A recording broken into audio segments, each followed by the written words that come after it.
He turned the water into wine. He turned the water into wine. In that little Cana town, the word, it got around that he turned the water into wine. Do you realize if Jesus hadn't turned the water into wine, the party would have come to an end? No wine in those days, no party.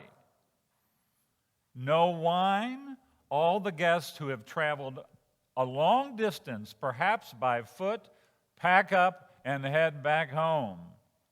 And they would be talking about the party throwers, Esther and Reuben. They sure don't plan well, do they? We'd never let that kind of thing happen at our party. They ought to be ashamed of themselves. Ancient biblical cultures were shame-based cultures, as are many Middle Eastern cultures to this day. You didn't want to do something that brought shame, especially to your family name. Lack of wine would have brought shame. When Jesus turns the water into wine, he eliminates the possibility for shame. But more than that, he prolongs the party. Now, I realize that religion is often associated with seriousness. It is not frequently associated with parties. For many, religion and the religious establishment are the killjoys. They are thought to be the promoters of appropriateness and soberness. I know that because I live in light of many expectations that people have. Pastors are often viewed as the somber, sober presence in a gathering. You know, the pastor is here, we better straighten up and fly right. We ought to stop telling those jokes we were telling. We ought to alter our language. We oughtn't to have so much fun. Religion, it's about keeping us under control, keeping the party spirit at bay. In case you don't know it was the religious people who gave us the temperance movement. Now, I'm not here to advocate for heavy drinking. I know very well the serious problems that come with too much alcohol. But somebody better tell Jesus and other ancient Jews that religion is about seriousness and keeping people from parties. Big parties were for ancient Jews symbols of what the good life was and is, of what life lived in God was and is at its best. If the Bible can be trusted, and I think that's something that most of us who are Christians believe, Jesus must have had a reputation for being a party goer. Luke, the primary gospel that we are confronting this year, has Jesus going to and hosting parties all the time. And one of the complaints lodged against Jesus was that he ate and drank, which means he went to parties and he partied too much. Now, you should know that the crabby opponents of Jesus also complained about his friend John the Baptist for not eating or drinking, and that is, for not partying. The crabby people, frankly, are seldom happy. But their unhappiness toward Jesus, the partier, is our concern today. When he turned the water into wine, he made sure that the party would go on for a long time. Jesus is not a killjoy. He is one who restored the joy to the feast, the one who made sure that the great feast became the long celebration that it was meant to be. I wonder if you noted what I think is a funny part of the text today. A lot of times, religious people just don't get funniness in the Scriptures. We're always told they're supposed to be so serious. But I think this text today is full of some humor. We are told that Jesus took the jars, the water in the jars that was used for the Jewish rites of purification for the sake of his little miracle. And honestly, you ought to get this. This is the key to understanding the story. For the author of John, Jesus is the best wine saved till now. He and his ways replace the old ways, the jars of purification. He and his ways are a key to our connection with God, John believes. Now, I got to tell you, we have to be careful with this kind of message because it has led throughout history to a denigration of Jewish religion, which has been very destructive. Christianity is seen as replacing totally Judaism. And I think that's a bad move. But still, for John, Jesus is the new act of God that he wants us to pay attention to. Now, obviously, this is not the funny thing I wanted you to know. The humorous detail for me in this story is found in how much wine Jesus creates. Now, the story tells us that there were 6 stone jars filled with water, or they're going to be filled with water, and that each jar held 20 to 30 gallons. I mean, I can use my little calculator up here.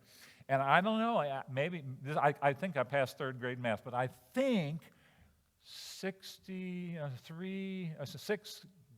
times 30, 180 gallons. Whoa! That's a big party. That's a lot of wine. And that's the point. The party is Jesus' party, and Jesus' party is a party that is big enough for the whole world. That is the point. In just a little while in the Gospel of John, we're going to hear a text or a verse that you know very well, that God so loved the world. God so loved the world that he gave his only son. God loved everybody and everything. That's what the word world means there. It's cosmos. He loved everything in such a way that he gave his very heart. What is at the center of who God is? God is a giver. God is a party thrower. He does not stand at a distance from the party. He gives himself to it. He becomes an integral part of it, making the party the joyful experience that it was meant to be. Now, note what Isaiah tells us about God today.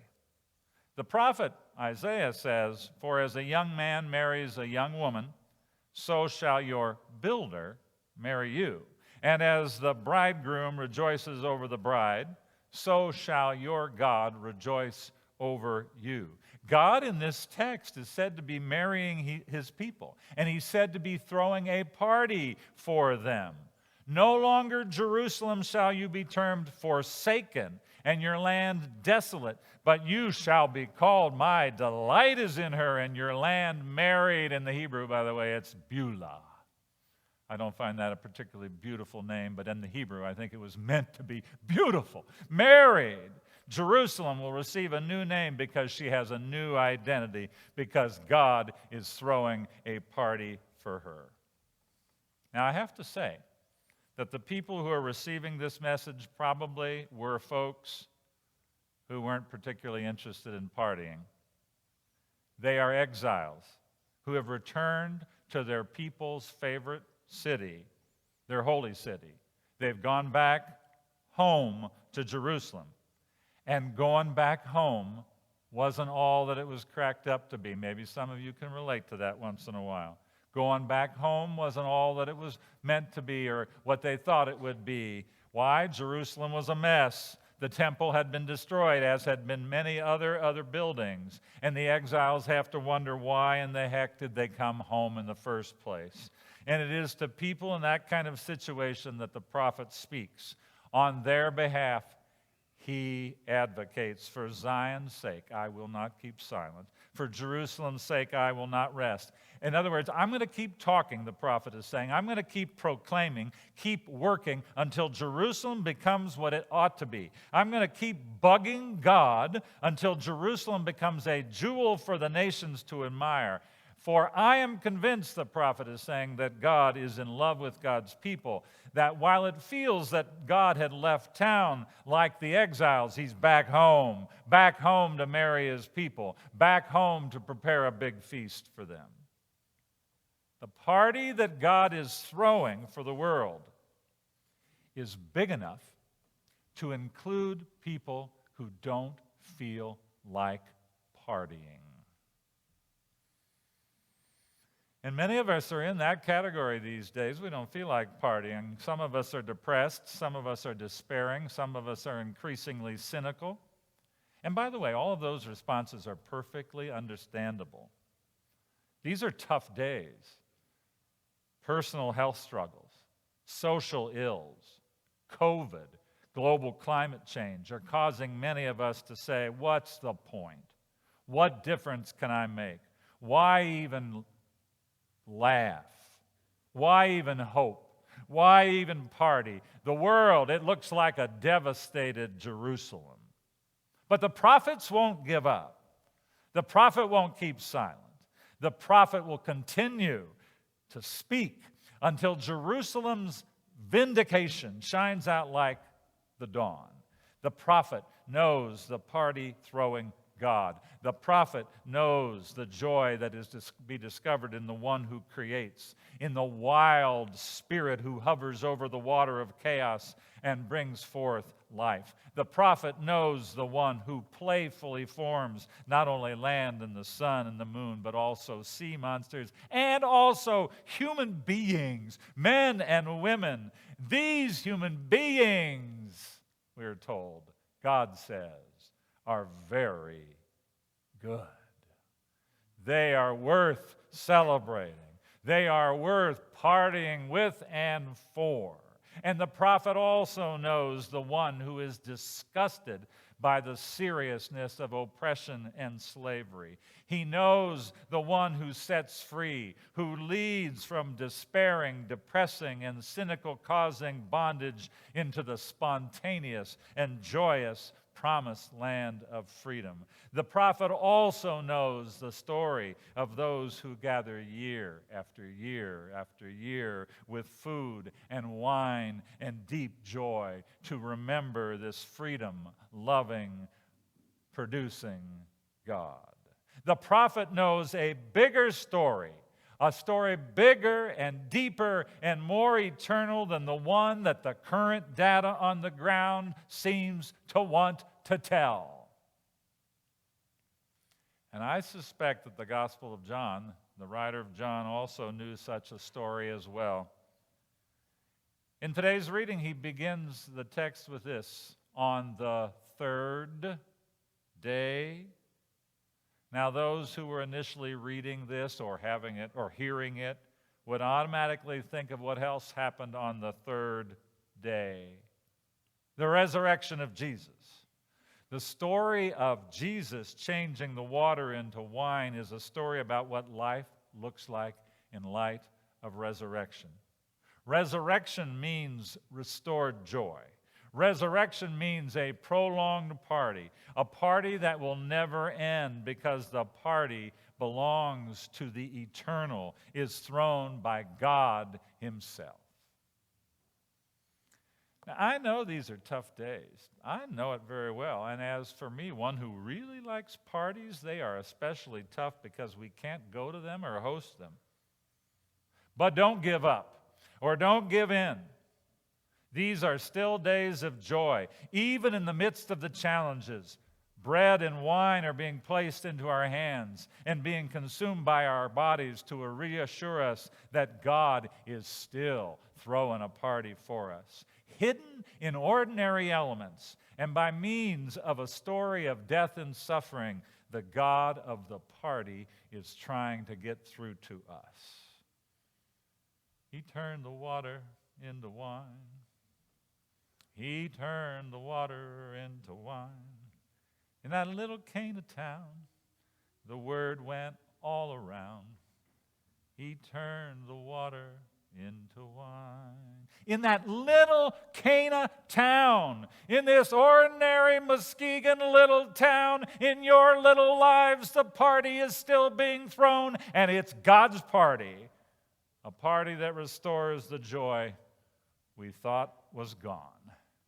The water has been turned to wine. So party on and on and on and on. For the party that God throws is one that lasts forever.